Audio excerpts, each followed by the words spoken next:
तो welcome to forex राजा, आपका channel USD INR analysis के लिए। हिंदी वाले एक सेकेंड रुक जाए। For those people looking for English analysis और English translation of this video, just forward the video to the middle of the video till the end is the English translation of this analysis. तो दोस्तों आइए देखते हैं आज क्या हुआ और मैंने कल एनालिसिस में क्या बोला था। दोस्तों कल एनालिसिस में मैंने एक क्रिटिकल लेवल दिया था, वो है 83.27। जब तक स्पॉट 83.27 के ऊपर नहीं जाएगा तब तक कोई ट्रेड नहीं है। उसके नीचे जाएगा तो 83.21, उसके नीचे 83.21। ठीक है, हम यही रेंज में हैं और 9 o'clock को आप देख सकते हैं पहला कैंडल जो आया वो ऑलमोस्ट 83.26 के पास खुला दोस्तों। उसके बाद नीचे गया, फिर 83.26 के पास आया, फिर नीचे गया, फिर वापस 83.24 पे सपोर्ट, फिर ऊपर। ऐसे ही करके आज पूरा दिन फिर से 2 पैसे का मूव। फ्राइडे को 3 पैसे का मूव था रेंज, आज 2 पैसे का रेंज था। कोई मूवमेंट नहीं है दोस्तों मार्केट में। और शाम 6 बजे के बाद हम देखते हैं मूवमेंट आता है। ठीक है, फ्राइडे को भी वही हुआ था, शाम को 6 बजे के बाद मूवमेंट आया था, अपसाइड गया, क्लोजिंग ऑलमोस्ट 83.36 तक मिला था। तो मुझे लगा कि भाई अब मंडे का ओपनिंग अच्छा होगा, बट मंडे को भी हमने देखा कि कुछ तरह का कंट्रोल आके वापस हम 83, 25, 26 वही रेंज में घूमते आ रहे हैं दोस्तों। ठीक है, तो मेरा मोटा मोटा यही मानना है कि 83, 27 जब तक ब्रेक नहीं होगा, या एक छोटा स्टॉप लॉस लेके आप ट्रेड ले सकते हो, क्योंकि ब्रेकआउट कभी भी आ सकता है दोस्तों। तो ये ब्रेकआउट अभी आएगा, यहाँ आएगा, वो नहीं कह सकते। ब्रेकआउट कभी भी आ सकता है। तो इसीलिए मैंने 2 ट्रेड लिए थे, एक लिया था फ्यूचर्स में, एक लिया था ऑप्शंस में स्टॉप लॉस के साथ। और फ्यूचर्स का स्टॉप लॉस तो हिट नहीं हुआ, ऑप्शंस का स्टॉप लॉस हिट हो गया दोस्तों, और मैंने एग्जिट कर दिया पूरा इंट्राडे ट्रेड। होल्डिंग नहीं, कुछ नहीं। शाम को 6 बजे के बाद अगर ऊपर जाता है जाने दीजिए, क्योंकि सुबह 9 बजे क्या खुलेगा वो इम्पॉर्टेंट हो जाता है। तो इस तरह से जैसे डे एंड हुआ दोस्तों, मेरे को 2-3 अच्छे एक दोस्त ने बहुत अच्छा सवाल पूछा।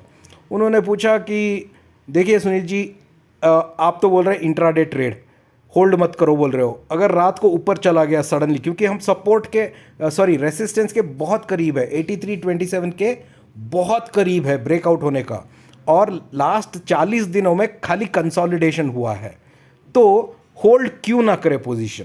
ये बहुत ही बढ़िया सवाल है मेरे एक दोस्त का।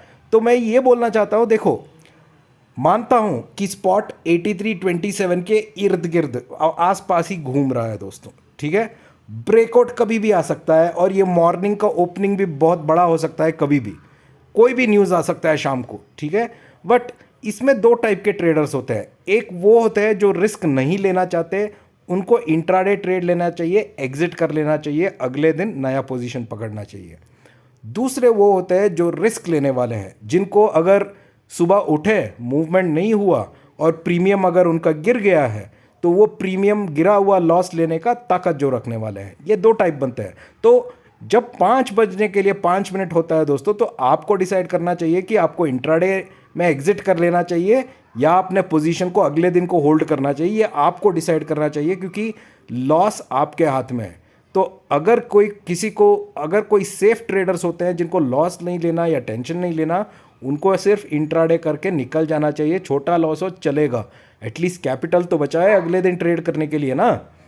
ये नहीं कि मैंने पोजीशन लेके रख लिया, अगले दिन भी नीचे खुला और मेरा प्रीमियम चला गया, तो ये सिनारियो नहीं होना चाहिए। तो मैंने उनको यही बोला कि अगर आप में हिम्मत है, अगर आपको लगता है कि शाम को यूएस से ऐसा कुछ न्यूज़ आने वाला है जिससे ये अपसाइड जाएगा, 27 को ब्रेक करके अपसाइड जाके सुबह को 9 बजे के बाद बड़ा सा ओपनिंग देगा, तो आप होल्ड करो।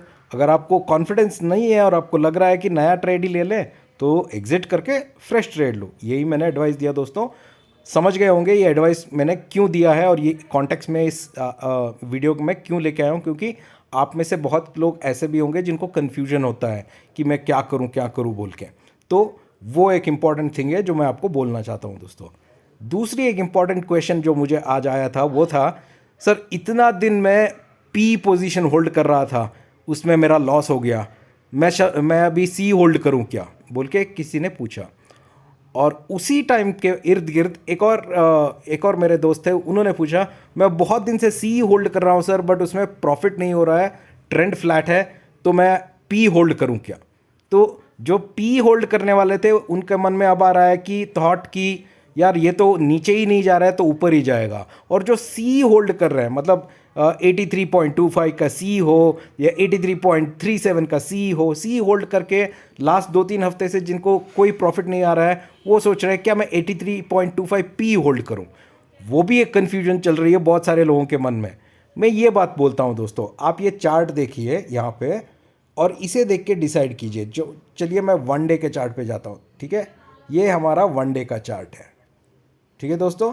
और आपको हमें और सबको पता, सॉरी, वनडे के चार्ट पे चलते हैं। यस, वनडे के चार्ट पे चलिए। जब कंफ्यूजन होता है वनडे के चार्ट, वनडे का चार्ट पे अगर यहां पर आप एक लाइन डालेंगे ना, ये लाइन आपका टॉप बताता है ऑलमोस्ट 83.29 के पास, ठीक है? और डाउन साइड में जहां पे क्लोजिंग कैंडल ज्यादा हुआ है वो देखिए, डाउन साइड में क्लोजिंग कैंडल्स जो टच कर रहा है, ये लाइन टच कर रहा है ना, ये हुआ है 83.18, ठीक है? मतलब आप रेंज कैलकुलेट कीजिए, 83.18 और 83.29, 11 पैसा, 11 पैसे का रेंज चल रहा है ऑलमोस्ट सितंबर के मिड से, ठीक है? या चलिए सितंबर के एंड से पकड़ लीजिए, ठीक है? इस रेंज में अगर किसी ने सिर्फ सी होल्ड किया है तो अब डिसीजन मत बदलो, क्योंकि ये कंसोलिडेट हुआ है। इतना कंसोलिडेशन होने के बाद नॉर्मली एक अप ट्रेंड आएगा, राइट? अगर कोई पी होल्ड कर रहा है तो मैं उनका डिसीजन चेंज करने को नहीं बोल रहा हूं, वही डिसीजन कंटिन्यू करो। किसको पता अगर कोई ऐसा न्यूज़ आए जहां से वो नीचे हो जाए। ये टाइम इतने दिनों के बाद, ये इतने हफ्तों के बाद अगर आप डिसीजन चेंज करना चाहते हो तो वो कंफ्यूजन हो जाता है, मत कीजिए। इससे अच्छा है कि आप इंट्राडे ट्रेड कीजिए। यही मैंने सजेशन दोनों को दिया, बट ये तीनों सवाल बहुत ही इंटरेस्टिंग थे दोस्तों, इसीलिए मैंने आपके साथ शेयर किया। माफ़ कीजिए अगर मैंने आपका टाइम बर्बाद किया है तो, ठीक है? चलिए हम करते हैं क्विकली ट्रेड प्लान कल के लिए। तो कल के लिए दोस्तों सिंपल है, वही लेवल देखूंगा मैं जो अभी है 83.27, ठीक है? 83.27 के ऊपर दोस्तों एक इंपॉर्टेंट लेवल आ रहा है बहुत ही करीब, 83.29। अगर 83.29 के ऊपर जाता है तो 83.34, और 83.34 के ऊपर जाता है तो 83.46, ठीक है? अब 83.29 बोल के एक लेवल नया आ गया है। आपको अगर लास्ट 4 दिन के या 5 दिन का डेटा अगर आप देखें तो 29 के लेवल पे जितना टचअस हुआ है तो वो एक सबसे इंपॉर्टेंट रेसिस्टेंस बनते आ रहा है। नीचे के तरफ दोस्तों सेलिंग तभी बनेगा जब हम 83.18 को ब्रेक करेंगे, और 83.18 के नीचे ही एक और सपोर्ट है, वो है 83.16। ये दोनों लेवल को जब ब्रेक करेंगे तो थोड़ा नीचे जाने की चांसेस है दोस्तों। जब तक ये दोनों सपोर्ट्स इंटैक्ट है तो डाउन साइड का प्रेशर कम लग रहा है, अप साइड का जाने का मुझे नज़रिया ज़्यादा लग रहा है दोस्तों। आशा करता हूँ कि आपको वीडियो अच्छा लगा है। जो भी मेरा वीडियो पहली बार देख रहा है दोस्तों, मैं उनको रिक्वेस्ट करता हूँ कि प्लीज़ मेरे चैनल को सब्सक्राइब कीजिए और बेल आइकन ज़रूर दबा दीजिएगा। और अगर आपको मेरे साथ टेलीग्राम पे जुड़ना है तो मेरे टेलीग्राम का लिंक नीचे डिस्क्रिप्शन में है, क्लिक करके टेलीग्राम को ज्वाइन कर सकते हैं। Now let's do the analysis in English. So hi friends, welcome to forex Raja, your channel for USD INR analysis. So friends, let's see what happened in the market today and compare it with what I had given you in my analysis yesterday. Friends, in my analysis yesterday, I had given you an important level which is 83.273. And I told you very clearly that if spot goes above 83.27, then only it's a good buy. Otherwise, it might not be a good buy or there is no trade existing, right? And what you can see at 9 o'clock in the morning, the opening was at around 83.26. You can see this candle. And after that it was flat the whole day. It's just been flat without any movement till 5 o'clock. Only 2 paisa movement. And on Friday it was 3 paisa movement. On Friday, the closing came up to around 83.36 after market hours, and I expected that today morning at least we will get an opening of 83.36 and above, or at least market will move to 83.30 range. So I took one trade in futures, one trade in options. My options trade did not click well. I got my stop loss was hit here. My futures trade stop loss was not hit, but there was a minor loss that we took, and I exited both the positions, right? So, friends, a very interesting question came up today for me was many people asked me that Sunil, you have been telling this range of 83.27 and spot is very close to 83.27 and can break out any moment. So, why are you not asking people to hold position? So, I told them that see, agreed that spot is very close by to the spot is very close by to the resistance. It is trying its best, but there is an RBI intervention happening, but no one knows where is the intervention happening, when is the intervention happening. That is the key thing. And second thing, I told that person that would you like to get up in the morning and see that you expected it to go beyond 83.27 but it did not go, so your premiums will go low. If you think that you are not a person who can take risk, then you should not hold any position. If you are a person who can take risk, then you can hold position. But after holding position the next day, don't crib or don't say, oh my god, it is again loss. There's no loss because you decided to hold it, right? That's the reason I'm recommending everybody that until we don't see 83.273 broken in the trading hours. When I say trading hours, I'm referring to 9 in the morning to 5 in the evening. There's no point holding any positions, and it's better to avoid holding and just watch the markets and see what is that break point which will result in an uptrend or in a downtrend. And maybe the interest rate decision which is coming up on the 1st November could be the trigger point, and we need to watch out very closely for that, friends. Along with this, there were two more questions that came, friends. One question is from one gentleman who said he has been holding PE positions from quite some 3 to 4 weeks, expecting a down move, but the down move has not happened, and obviously the weekly expiry, all the put positions that he holds has been going in losses. Same way with, I got another query of another person who said he has been holding CE call positions from the last 5 weeks, and unfortunately the call positions also has not been giving any good profits in the weekly expiry. So the put person said, can I change myself to buy calls now because spot is very close by to the resistance.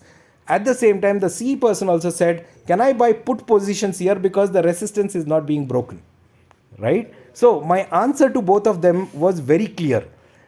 If you have been holding calls from last 4 weeks, okay, then in this moment don't change your stance, okay, because everything is very close by to the resistance. So I showed them the 1 hour chart like this, and I said, see, this is the resistance of 83.27, or you take this as 83.29, friends. And on the downside, I'm touching as many candles as possible, okay. The downside is 83.18, okay. So the range here is 11 paisa. So in the 11 paisa range, neither the put side or the call side will make money if they buy a ATM call of 83.25 CE or PE. And that's what we saw in the weekend, what happened, correct? So what I told the person who is holding calls is, you have to wait with the same positions continue until the resistance breaks, or don't take any trade. The same suggestion I gave for the person holding put, that you have to hold puts. If you want to hold, don't change your stance, because if it goes down, then you will feel bad. Or if it goes to the call person, I said if it goes up, if you buy puts, then you will feel bad. So again, the same thing for the person who bought puts. I said you have to buy, your stop loss will be 83.29, and for the person who was buying calls, I said your stop loss will be 83.18. 3 very important questions came up, so I thought I'll share this with you, friends. I hope it helped you. Now let's quickly move on to our trading plan. So friends, for our trading plan tomorrow, this is what I am planning to do. Same thing, my level that I will be watching out tomorrow is 83.27. 83.273.